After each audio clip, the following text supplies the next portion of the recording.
So here we have it, recipe number 4 out of a 10-part series where I bake, taste, and rate cookie recipes that have been completely generated by AI.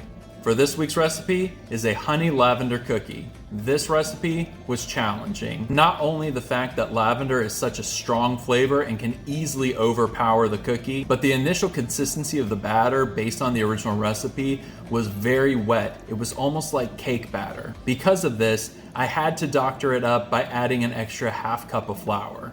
Even then, it was still a pretty wet batter. I also rolled each cookie dough ball in powdered sugar, which turned out to be a fantastic idea. You can see on the cookie, there are little pockets of white, and that is because of the powdered sugar. The rest of it completely dissolved by mixing with the olive oil that was in this cookie. This creates an almost glaze, and I think will add some really good flavor. All things considered, I'm glad I made the decisions I did because this cookie looks great.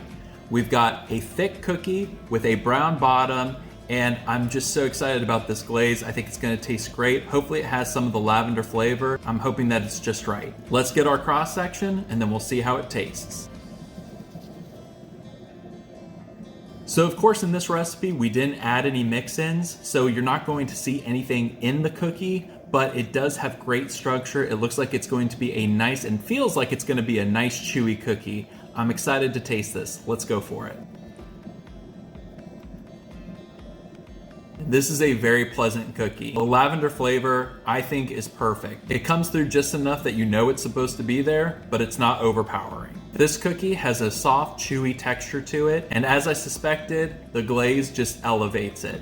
I will say that the glaze has more of the olive oil flavor than the lavender flavor, but I think that's a good balance. Would you try this recipe? As always, thank you all so much for supporting this journey through views, comments, likes, and shares. It means everything. Keep an eye out for the next AI-generated cookie recipe video.